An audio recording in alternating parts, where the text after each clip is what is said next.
अस्सलाम वालेकुम एवरीवन, कैसे हैं आप सब। मैं बिल्कुल ठीक हूँ और आज हमेशा की तरह मैं आप लोगों के लिए एक बहुत ही मज़ेदार सब्ज़ी की रेसिपी लेके आई हूँ जो आप लोग बहुत आसानी से और बहुत जल्दी से झटपट तरीके से बना सकते हैं। अगर आप लोगों को ये रेसिपी पसंद आए तो आप मेरे चैनल को ज़रूर सब्सक्राइब कीजिएगा और इस रेसिपी का फ़ीडबैक मुझे ज़रूर दीजिएगा। सबसे पहले स्क्रीन पर आप लोगों को इसके इंग्रेडिएंट्स शो हो रहे हैं और इनकी डिटेल्ड क्वान्टिटी मैं हमेशा की तरह डिस्क्रिप्शन में मेंशन कर दूँगी। सबसे पहले मैंने प्रेशर कुकर ले लिया है क्योंकि इसमें झटपट से हांडी बन जाएगी और आप लोगों ने भी जल्दी से प्रेशर कुकर ले लेना है। उसमें half cup of oil add करना है और अगर आप लोगों को सब्ज़ी में मसाला ज़्यादा पसंद है तो आप 2 से 3 प्याज बड़े साइज़ के इसमें ऐड कर सकते हैं। मैंने भी वही ऐड किए हैं। यहाँ पे 3 मीडियम साइज़ के प्याज ऐड कर दिए। अब इसको हमने हमेशा जिस तरह हम लोग हर सब्ज़ी में अच्छे से मसाले को बनाते हैं उस तरह प्याज को अच्छे से ब्राउन कर लेना है, डार्क ब्राउन कर लेना है ताकि जो हमारा मसाला है वो बहुत मज़ेदार बने। अब यहाँ पे आप देख सकते हैं कि मैं अपने जो प्याज हैं उनको अच्छे से ऑयल के अंदर मिक्स कर रही हूँ ताकि वो अच्छे से कुक हो जाएं। और अगर आप लोगों ने मेरे चैनल को सब्सक्राइब नहीं किया तो जल्दी से सब्सक्राइब कर लें और बेल आइकन को प्रेस कर दें और जल्दी से, ताकि आप लोगों को मज़ेदार रेसिपीज़ की नोटिफिकेशंस मिलती रहें। और अगर आप लोगों ने इस वीडियो को लाइक नहीं किया तो जल्दी से वीडियो को लाइक कर लें और अपने फ्रेंड्स एंड फैमिली के साथ शेयर करना बिल्कुल मत भूलिएगा। यहाँ पर आप देख सकते हैं कि हमारे जो प्याज हैं वो अच्छे से ब्राउन हो रहे हैं और आप जो ये रेसिपी है वो बिगनर्स के लिए बिल्कुल परफेक्ट है। आप लोग इस रेसिपी को ज़रूर ट्राई कीजिएगा। आप लोगों को बहुत ज़्यादा यूज़फुल लगेगी और ये बहुत ज़्यादा झटपट बन जाती है। बहुत गर्मी में आप लोगों को ज़्यादा देर के लिए किचन में भी नहीं खड़े होना पड़ेगा, बस इसको प्याज को फ्राई होने में टाइम लगेगा। बाकी तो आप लोग कुकर को लगा के आगे पीछे घूम फिर सकते हैं, ठीक है। यहाँ पे आप देख सकते हैं कि जो मेरे प्याज हैं वो ब्राउन हो रहे हैं और थोड़े थोड़े से जो वाइट कलर आपको नज़र आ रहा है उसको हम लोगों ने कम्प्लीटली कुक कर लेना है, बिल्कुल अच्छे से ब्राउन कर लेना है। और उसके बाद जैसे मैंने आप लोगों को बताया था पीछे रेसिपीज़ में कि हम लोग इस स्टेज पे थोड़ा सा इसमें पानी ऐड कर देंगे ताकि जो हमारे प्याज हैं वो हमारे पॉट के साथ बिल्कुल नहीं चिपकें और ये जल ना जाएं, तो इसलिए हम इसमें थोड़ा सा पानी ऐड कर देंगे। और यहाँ पे आप देख सकते हैं कि पानी के ऐड करने के फ़ौरन बाद मैंने 1 टेबलस्पून फ्रेश गार्लिक पेस्ट जो मैंने अभी घर में बनाया है मैंने इसमें वो ऐड कर दिया और मैं इसको अच्छे से प्याज के साथ कुक करूँगी ताकि जो इसकी कच्ची सी महक है वो ख़त्म हो जाए।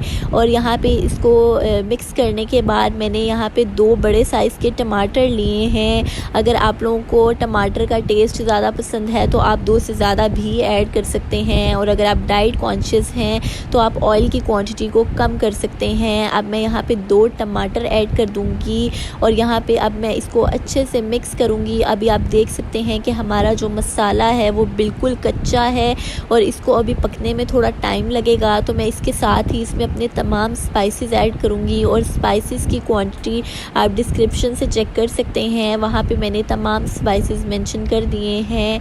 और यहाँ पे मैं इसको मिक्स कर लूँगी और अब इसको पकने के लिए हमें थोड़ा सा टाइम चाहिए, तो मैं इसकी लिड को कवर करके तकरीबन 3 मिनट के लिए इसको पकाऊंगी ताकि जो हमारे टमाटर हैं वो अच्छे से सॉफ़्ट हो जाएं और जो हमारा मसाला है उसकी साइड से ऑयल रिलीज़ हो जाए ताकि हमारा मसाला बिल्कुल अच्छे से तैयार हो।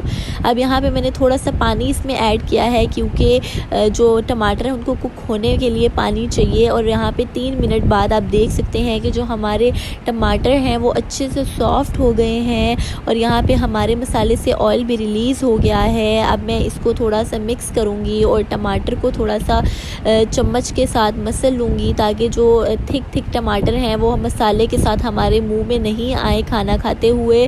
तो अब मैं इसको अच्छे से सॉफ़्ट कर लूँगी और उसके बाद मैंने जो मेरी सब्ज़ी है जिसको हम तोरी कहते हैं उसको मैंने कट करके अपने पास रख लिया है और उसको काटने के बाद आप लोगों ने बिल्कुल भी नहीं धोना, उसको छिलका उतारने से पहले आप लोगों ने धोना है। अगर आप लोग ऐसे करेंगे तो उसके अंदर जितने भी स्पेशल इंग्रेडिएंट्स हैं जो हमारी बॉडी के लिए बहुत हेल्दी हैं वो ज़ाया हो जाएंगे। तो आप लोगों ने उसको जो उसका छिलका है पील करने से पहले उसको वॉश करना है और फिर उसका छिलका पील करना है और उसको इस तरह कट कर लेना है। और अब मैं मसाले में अपनी जो तोरी है उसको ऐड कर लूँगी और यहाँ पे आप देख सकते हैं कि मेरे पास जो तोरी है उसको मैंने किस तरह कट किया है छोटे छोटे पीसेस में। और अब मैं इसको अच्छे से मिक्स करूँगी ताकि जो हमारा मसाला है उसकी अच्छी सी कोटिंग इसके ऊपर हो जाए और कोई भी जो पीस है वो हमारे मसाले की कोटिंग के बगैर ना रह जाए। इसको अच्छे से मिक्स कर लेना है। और अगर आप लोगों की कोई सी रेसिपी की कोई फरमाइश हो तो आप लोग मुझे ज़रूर बताइएगा, मैं उसको ज़रूर ट्राई करूँगी। यहाँ पे हमारा मसाला अच्छे से मिक्स हो गया है।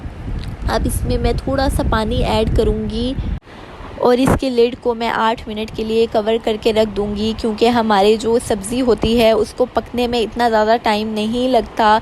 और इसी तरह मैं इसको सिर्फ 8 मिनट के लिए कुक करूँगी। और 8 मिनट बाद आप देख सकते हैं कि जो हमारी सब्ज़ी है वो बिल्कुल कुक हो गई है। बस हमने अब इसमें थोड़ा सा पानी ड्राई करना है।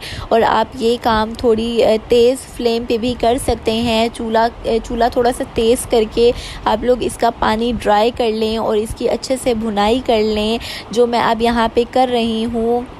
और यहाँ पे आप देख सकते हैं कि इसका पानी ड्राई हो रहा है। और आप लोगों ने इस रेसिपी को ज़रूर ट्राई करना है, ये बहुत झटपट बन जाती है और बहुत मज़े की बनी थी। यहाँ पे मेरी तोरी बिल्कुल तैयार है और ये बहुत लजीज बनी थी। हमने इसको पराठे के साथ इंजॉय किया, ये बहुत मज़े की थी।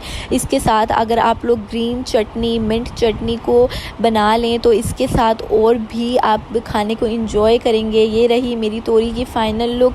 उम्मीद है आप लोगों को ये रेसिपी बहुत ज़्यादा पसंद आएगी और आप लोग अपने घर में इसको ज़रूर ट्राई करेंगे। Thank you for watching. Like, subscribe and share with your friends and family and don't forget to hit the bell icon.